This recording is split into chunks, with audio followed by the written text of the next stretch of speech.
Hello friends, ഞാൻ ഷീബ ടെസി. എൻ്റെ പുതിയൊരു വീഡിയോയിലേക്ക് എല്ലാവർക്കും സ്വാഗതം. രാവിലെ എഴുന്നേറ്റ് ഈ വാഴകളെല്ലാം കണ്ടപ്പോഴാണ് എനിക്കൊരു പൊതിച്ചോറ് തയ്യാറാക്കിയാലോ എന്ന് തോന്നിയത്. ഉടനെ ഞാനൊരു വാഴയില വെട്ടിക്കൊണ്ടുവന്ന് അതിലേക്കുള്ള കറികളെല്ലാം ഉണ്ടാക്കി നല്ലൊരു പൊതിച്ചോറ് ഞാനിന്ന് തയ്യാറാക്കി. വാഴയിലയിൽ ചൂട് ചോറും അതിനൊപ്പമുള്ള കറികളും കൂട്ടി കഴിക്കുമ്പോഴുള്ള ഒരു രുചി ഒരു മലയാളിക്ക് മറക്കാൻ പറ്റാത്തതാണല്ലോ.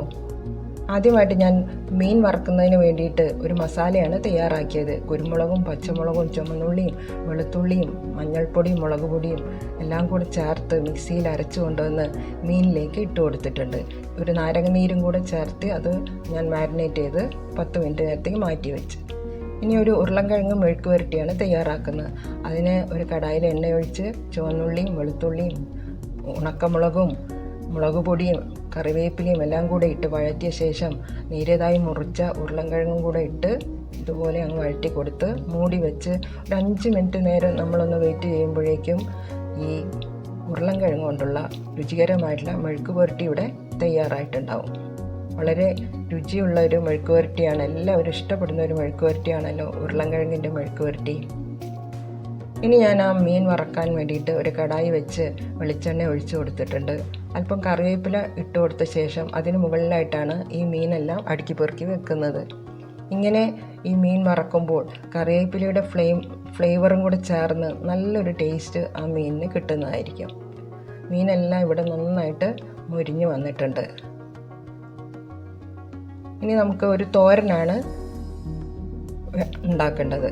അതിനായിട്ട് ഞാനിവിടെ പയർ അരിഞ്ഞ് വെച്ചിട്ടുണ്ട്. അതിലേക്ക് ഒരു പിടി തേങ്ങയും 2-3 പച്ചമുളകും മഞ്ഞൾപ്പൊടിയും ചെറിയ ജീരകവും ചുമന്നുള്ളിയും കൂടെ മിക്സിയുടെ ജാറിലിട്ട് പെട്ടെന്നൊന്ന് കറക്കി കൊണ്ടുവരാം.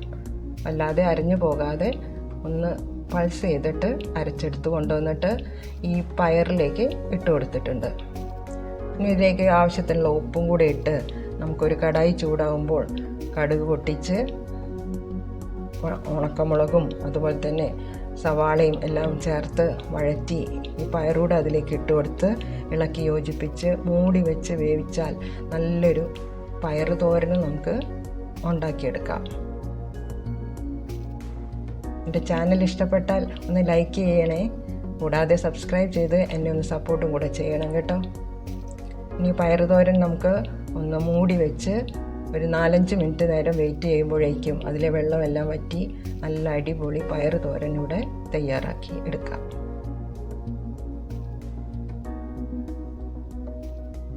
ഇനി നമുക്ക് ഒരു ഓംലെറ്റും കൂടെ ഉണ്ടാക്കിയാലോ. അതിനായിട്ട് ഒരു കോഴിമുട്ട തട്ടി അതിലേക്ക് സവാളയും പച്ചമുളകും ഇഞ്ചിയെല്ലാം ഞാൻ ചേർത്ത് വെച്ചിട്ടുണ്ടായിരുന്നു.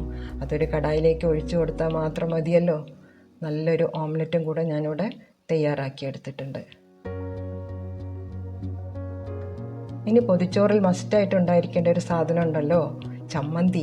അതിനായിട്ട് ഒരു പിടി തേങ്ങയും 2-3 ചുവന്നമുളക്, ഒരു പച്ചമുളക്, ഒരു ഇഞ്ചി, ഒരു ചെറിയ കഷ്ണം പുളിയും അല്പം കാശ്മീരി മുളക് പൊടിയും ഒരു നുള്ള് ഉപ്പും കൂടെ ചേർത്ത് മിക്സിയിലിട്ട് നന്നായിട്ടൊന്ന് കറക്കി കൊണ്ടുവന്നാൽ അത് നല്ലൊരു ചമ്മന്തിയായിട്ട് നമുക്ക് കിട്ടും. ഇനി വാട്ടിയെടുത്ത വാഴയിലയിൽ ചോറ് വിളമ്പാം. കുത്തരിച്ചോറാണ് വിളമ്പുന്നത്. അതിൻ്റെ കൂടെ നമുക്ക് ആ ചമ്മന്തി വയ്ക്കാം, പയറ് തോരൻ ഇട്ട് കൊടുക്കാം, ഉരുളൻകിഴങ്ങിൻ്റെ മെഴുക്ക് പുരട്ടിയും മീൻ വറുത്തതും അച്ചാറും അവസാനമായിട്ട് ആ ഓംലെറ്റും കൂടെ വെച്ച് കൊടുത്ത് അതങ്ങ് നന്നായിട്ട് പൊതിഞ്ഞെടുക്കാം. യാത്രയിലെല്ലാം നമുക്ക് ഇതുപോലുള്ള ഒരു പൊതി കിട്ടിക്കൊണ്ടുപോയാൽ പുറത്തുനിന്നും വാങ്ങി കഴിക്കുന്ന അതിനേക്കാൾ രുചിയായിരിക്കുമല്ലോ ഈ പൊതിച്ചോറിന്. നമ്മുടെ വീട്ടിൽ സ്വന്തം കൈകൊണ്ട് വാഴയിലയിലുണ്ടാക്കിയ പൊതിച്ചോറ് എത്ര രുചിയാണെന്ന് ഇത് കഴിച്ചവർക്കൊന്നും മറക്കാൻ പറ്റുന്നതല്ല. ഇനി ഇത് ചൂടോടെ തന്നെ ആ വാഴയില തുറന്ന് കഴിക്കുമ്പോൾ അതിൻ്റെ ഒരു രുചിയും ഒരു മലയാളിക്കും മറക്കാൻ പറ്റാത്തതല്ലേ. എല്ലാവരും ഇതുപോലെ പൊതിച്ചോറുണ്ടാക്കി നോക്കണേ. Thank you for watching.